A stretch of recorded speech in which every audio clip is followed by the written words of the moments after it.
Hi guys, andyan na yung kinaiya. Ito yung update ngayon sa client natin, si Sir Louie, yung nag-avail po ng house and lot package na nandito sa highway. So papakita natin sa inyo kung ano na yung progress. So meron pa actually siya na katabi available, 200 square meter. This one is located here at Barangay Panungyan 1, Mendez, Cavite, 5 minutes from Tagaytay. Diretso yung highway na yan. Kung wala kang service, sakay ka ng Bukyo. Kung galing ka ng Manila, sakay ka PITX, Tagaytay, Mendez, baba ka sa McDo, sakay ka ng Bukyo, sabihin mo dito sa Barangay Panungyan 1. Tapos nandito yung property. So ngayon, napuntahan nyo to mga 1 month ago, napakasukal nito. Ngayon, binutas na natin. Tapos ayan na, ginagawa na yung pundasyon ng bahay ni Sir Louie. Ito yung gagawin na bahay, 150 square meter house with basement. Ayan siya, napakaganda. So dito, from this mohon, bubutasin yan, magiging concrete road here hanggang dyan, 5 meters road. Ito, okay. So yan, bubutasin siya and then diretso po doon. Yan yung may mga poste doon, yun yung ginagawa natin ngayon na house, no? Pundasyon para kay Sir Louie. Meron dito isa pang available, ito sold na to. Gagawin natin house and lot. Yan yung mga materyales, makikita nyo. Tsaka tayo mga hollow blocks. So kung nakakita nyo to 1 month ago, guys, grabe to. As in, hindi ka makadaan dito. Ngayon, yan, nilinis na natin siya. Tapos, ayan, ginamit natin iba. Ginawa mo ng uling, sayang din kasi yung mga kahoy. Tapos yung muhon, available tayo dito, 200 square meter.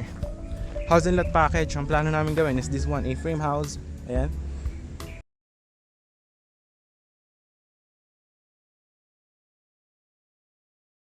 For only 4.5 million package. Ayan siya. Down million is for only 2 million. Tapos 4 months natin gagawin yung house. After 1 month, 500k. After second month, 500k. Third month, 500k. Fourth month, 500k turnover. Deed of sale signing. Tapos yung 500k remaining, tsaka nyo bayaran pag na-transfer natin sa inyong title. But definitely, this will be the road going to the highway. Ayan. Tapos ito na yung 200 square meter. May muhon yan dyan. Kita nyo. Meron yan dito sa katapatan. Wait. Ito pala. Ito. Ayan. Ito yung muhon na katapat niya. Tapos yan, pahaba hanggang doon. Napakalaki ng frontage, guys. As in, laki. Tapos yan, ito kalsada to sa lahat sa tapat nyo. Wala kayong kapitbahay dito. Yung dulo nyan, end lot, isa lang kapitbahay nyo. So ginagawa na natin yung pundasyon ng house.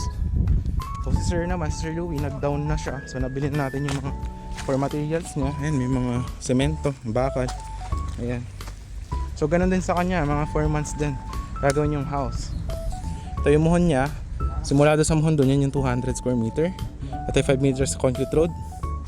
Itong muhon na to hanggang dyan, ito yung gagawin natin na parking area ni Sir Louie. Paligudan yung kalsada. Tapos ito yung pundasyon ng kanyang house.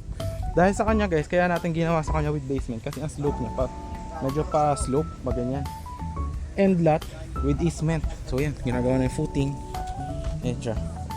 Ngayon, kung mapapansin nyo, ito yung main house yung dito. Bakit ganito yung naging itsura? Makikita nyo, ito kasi sinulit natin yung maximize ng kanyang lot. Dito magkakaroon ng basement. Tapos yan, buhos yan. Kung makikita nyo ginat na bakal, guys, 16mm. Kahit third floor kaya nyan, guys. Pang mga building yan.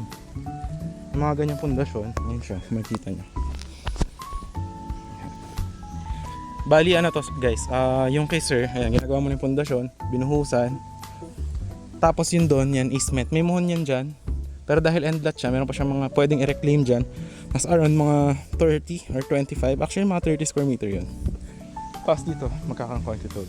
Nilagyan na natin siya ng connection ng water. Ayan. So, hindi na siya mahihirapan. Okay. So, yun. Meron tayong last one slot. 200 square meter house in lot for only 4.5 million, guys. Ito kay Sir, inabot to ng with basement siya.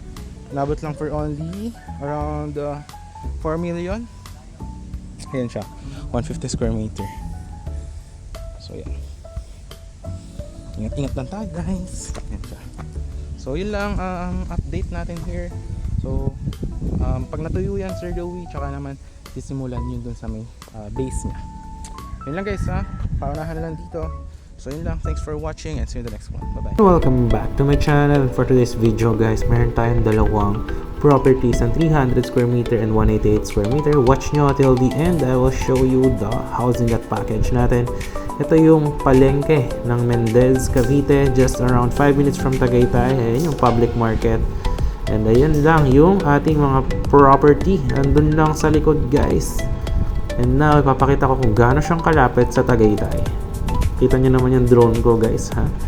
Ang layo, kaya niyang umabot up to 8 kilometers from where I am. So ito guys, yung McDonald's, yan yung sakaya ng bus sa tabi going to Pasay. And if you are from Manila, sakay ka dyan sa bus terminal na yan going to Tagaytay Mendez. And then baba ka dyan, sakay ka na ng Bokyo going to the property. So yan, ito rin yung hospital, katabi lang ng McDonald's guys. Ayan, napakalapit lang. So nasagot na natin yung tanong nyo, palengke, check. Transportation check, and syempre yung ating hospital at dyan, pag tumagos ka dyan sa Tagaytay boundary na yan, andun ka na sa barangay Patutong Malaki ng Tagaytay City. So just around 5 minutes lang talaga siya, literally from Tagaytay. So yung property is andito lang siya guys, puntahan natin. I will show you. Ito siya along Barangay Road. So ayan, pakita natin sa inyo guys. Ang landmark ng ating property, search nyo lang is Cupita Cafe.